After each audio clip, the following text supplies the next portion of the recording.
they're going to focus on the highest leverage activities or the lowest hanging fruit, the thing that drives the most progress the fastest, so that they can maintain a competitive edge.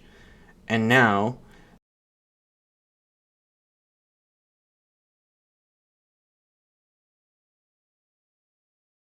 hello everyone, I'm Seth, this is Acquired Salary. In today's video, I'm going to talk about AI advancement and how it's already slowing down, so potentially your job is actually safe. Before we get into it though, if you're new here, welcome. If you're returning, welcome back. If you haven't already, consider subscribing, since my data shows that 95% of you have not subscribed yet. With that, let's jump into things. AI breakthroughs have been a question of when, not if. Google unveiling long-awaited new details about its large language model Gemini. Claude 3, it is arguably now one of the most powerful AI models out there, if not the most powerful. Preview, if you will, for its ChatGPT 5. I expect it to be a significant leap forward. But what if that core assumption that models can only keep getting bigger and better is now fizzling? Is there really a slowing in progress because that wasn't expected? It could spell crack. Yeah, from that standpoint, if you pay attention to stocks and anything along those lines, it's looking like NVIDIA, one of the biggest AI stocks, is starting to show some weakness, and it might even be canceling the Santa Claus rally in the stock market. It's in the NVIDIA bull story. We're increasing GPUs at the same rate, but we're not getting the intelligence improvements out of it. Calling into question the gigantic ramp in spending from Amazon, Google, Microsoft, a rush for tangible use cases, and a killer app. I'm Georgia Bosa with a Tech Check Take. Has AI progress peaked? I don't necessarily think AI progress has peaked. However, we're actually having to investigate and figure out where the true utility of AI is going to be, especially as it relates to the workplace.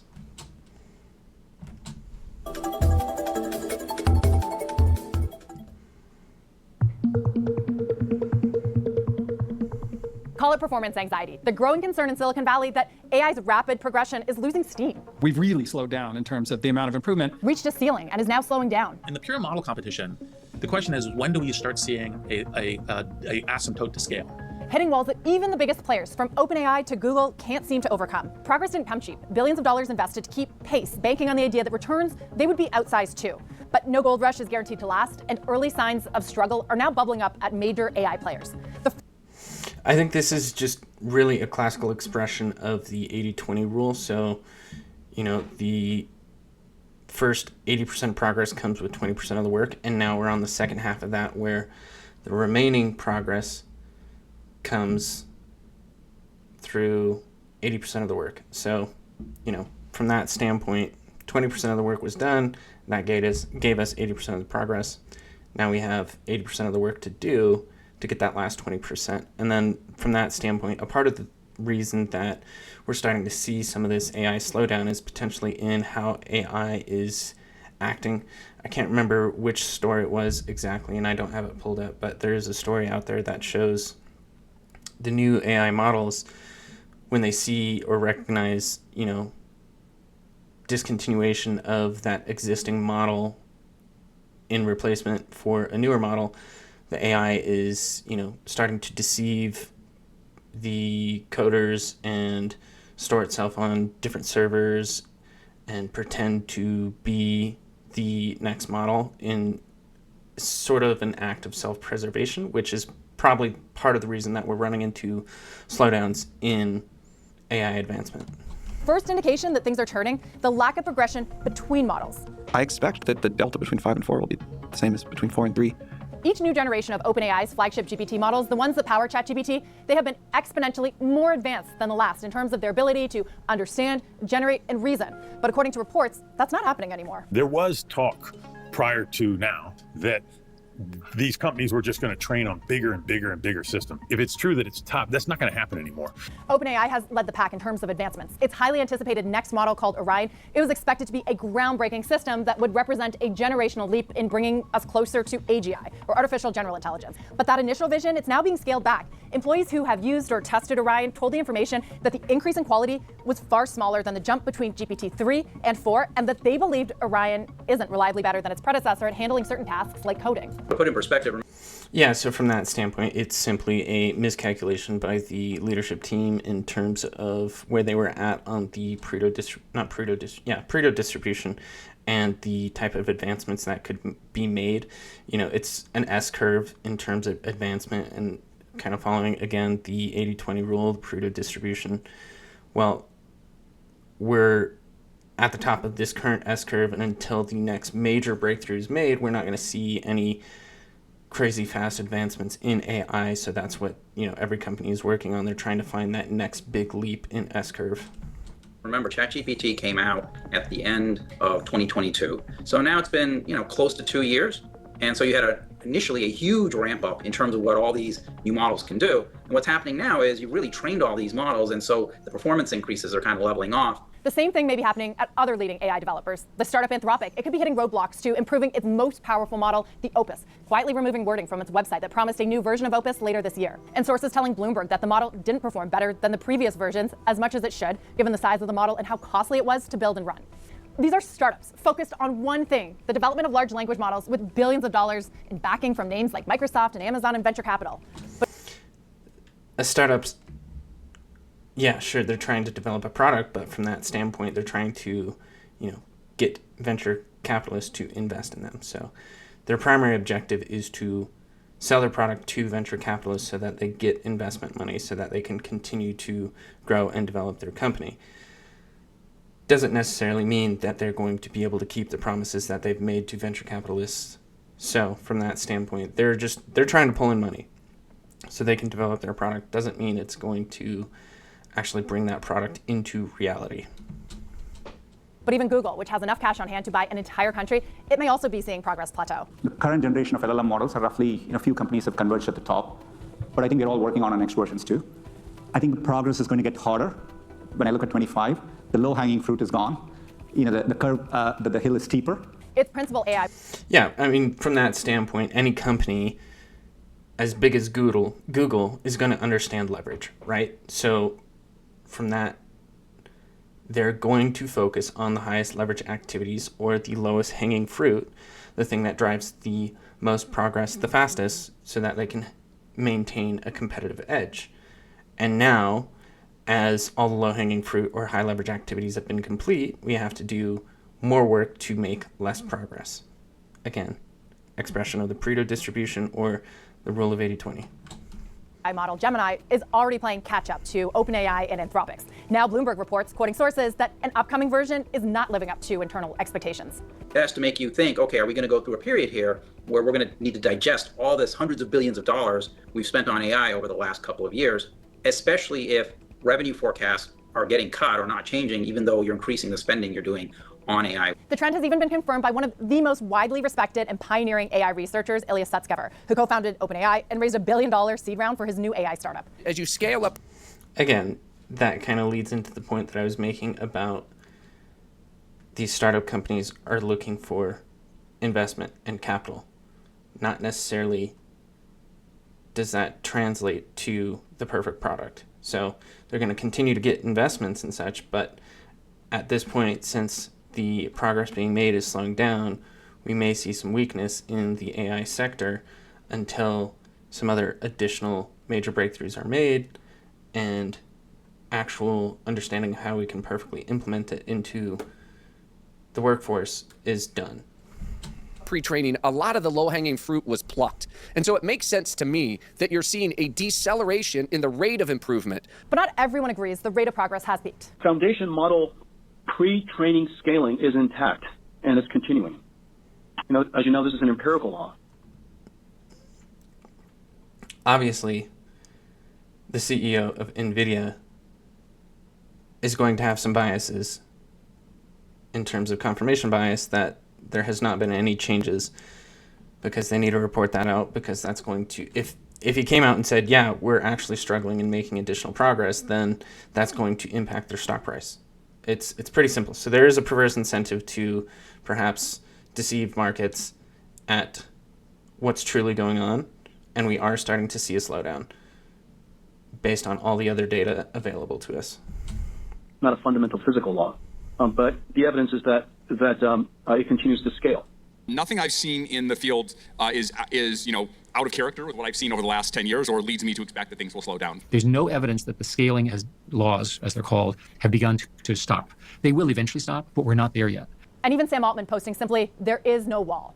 OpenAI and Anthropic, they didn't respond to requests for comment. Google says it's pleased with its progress on Gemini and has seen meaningful performance gains and capabilities like reasoning and coding.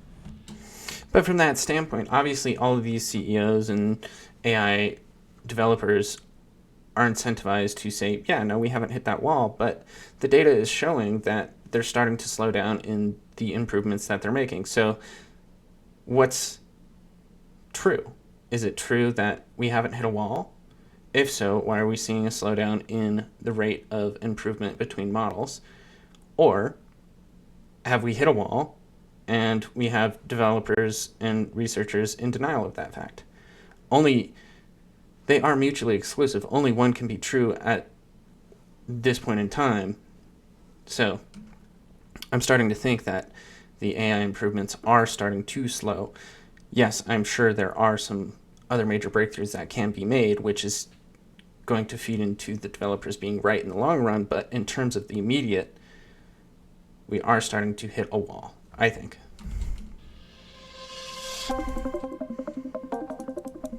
Let's get to the why. If progress is in fact plateauing, it has to do with scaling laws. The idea that adding more compute power and more data guarantees better models to an infinite degree. In recent years, Silicon Valley has treated this as religion. One of the properties of machine learning, of course, is that the larger the brain, the more data we can teach it, the smarter it becomes.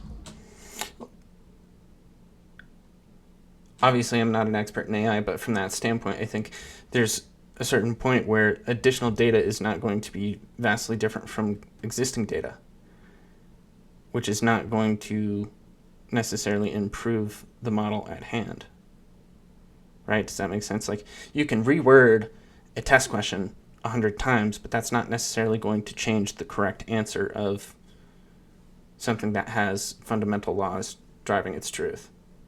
Does that make sense? We call it the scaling law. There's every evidence that as we scale up the size of the models, the amount of training data, the effectiveness, the quality, the performance of the intelligence improves. In other words, all you need to do is buy more NVIDIA GPUs, find more articles or YouTube videos or research papers to feed the models, and it's guaranteed to get smarter. But recent development suggests that may be more theory than law. Also, from that standpoint, if you're feeding research papers and scientific data into the models to help improve them, you also should take a look at and start to really consider the scientific standards with which articles can be published. Because there are a lot of peer-reviewed research studies that get published that are incapable of being replicated, which brings into question the validity of that study. If something isn't replicable, then you only really have one data point showing that this is true. So I think that is also one of the issues that we're going to see in terms of accuracy of outputs by AI models is being tainted by faulty scientific data due to the standards with which we publish scientific articles. Call them scaling laws. That's a misnomer, like Moore's law is a misnomer. Moore's law, scaling laws, they're not laws of the universe. They're empirical regularities. I am going to bet in favor of them continuing, but I'm not certain of that. The hitch may be data. It's a key component of that scaling equation, but there's only so much of it in the world, and experts have long speculated that companies would eventually hit what is called the data wall. That is, run out of it. If we do nothing, and if at scale we don't continue innovating, we're likely to face similar bottlenecks in data, like the ones that we see in computational capability and chip production, or power, or data center build-outs. So AI companies have been turning to so-called synthetic data, data created by AI, fed back into AI. But that just sounds like a miserable idea in terms of a runaway feedback loop. If it synthesizes data that is incorrect, and then it uses that data to train the model, it's going to have essentially a runaway process of, okay, the new model is going to synthesize new data based off of incorrect data, and you see how this is a positive feedback loop in a negative direction, which can explain why we are starting to see the model progression be out of line of current expectations. Because if you poison the data and then you synthesize data, which then becomes an input into future model training, it's just a runaway train in a negative direction. So this is why I think, this would certainly explain why we're starting to see issues in terms of AI advancement slowing down due to poisoned data. that could create its own problem. AI is an industry which is garbage in, garbage out. So if you feed into these models a lot of AI gobbledygook, then the models are just going to spit out more AI gobbledygook. The information reports that Orion was trained in part on AI-generated data produced by other OpenAI models, and that Google has found duplicates of some data in the sets used to train Gemini. The problem? Low-quality data, low-quality performance. This is what a lot of the research that's focused on synthetic data is focused on, right? So if you don't do this well, you don't get much more than you started with. But even if the rate of progress for large language models is plateauing, some argue that the next phase, post-training or inference, will require just as much compute power. Databricks CEO Ali Ghodsi says there's plenty to build on top of the existing models. I think lots and lots of innovation is still left on the AI side. Maybe those who expected all of the ROI to happen in 2023, 2024, maybe they should readjust their horizons. The place where the industry is squeezing to get that progress is shifted from pre-training, which is lots of internet data, maybe trying synthetic data on huge clusters of GPUs, towards post-training and testing compute, which is more about smaller amounts of data, but it's very high quality and very specific. Feeding data.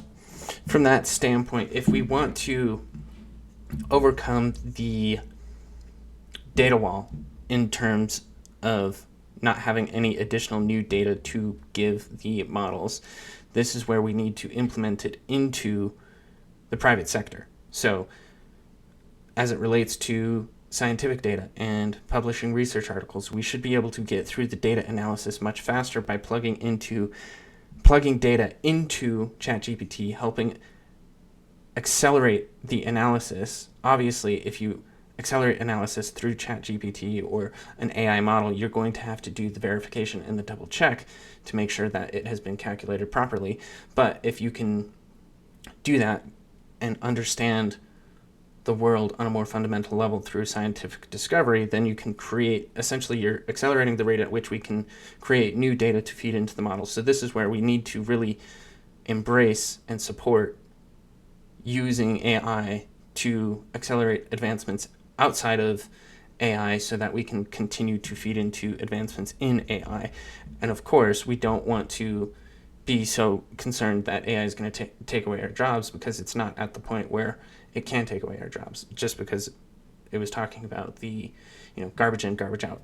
If we're feeding synthetic data into the AI models and the synthetic data is bad, it's going to worsen the model. So that's why we need to have the ability to verify and quality control it with humans that can understand where issues have been made in the data analysis. So testing different types of data, adding more compute. That all happens during the pre-training phase, when models are still being built, before it's released to the world. So now companies are trying to improve models in the post-training phase. That means making adjustments and tweaks to how it generates responses to try and boost its performance. And it also means a whole new crop of AI models designed to be smarter in this post-training phase. OpenAI just announcing an improved model, their AI model. They say it has better reasoning. This had been reportedly called Strawberry, so there's been a lot of buzz around it. They're called reasoning models, able to think before they answer, and the newest leg in the AI race. We know that thinking is oftentimes more than just one shot.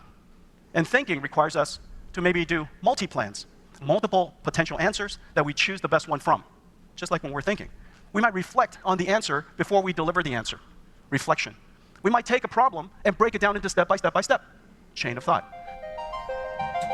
Yeah, and if you've used some of the more recent AI models like ChatGPT, I was using it just this past week, and it did that process of thinking, and it presented two answers and it asked which one do you think is the better answer, and that again is a data point for AI to improve how it's performing. But of course, not every query that you use for ChatGPT or any of these AI models is going to present that opportunity for you to give that feedback. Of course, at ChatGPT, you can kind of rate the quality of the output and provide that feedback. So if you are using AI and you want it to improve in how you use it, you should provide that feedback so that you can help to improve it and accelerate the advancement of AI.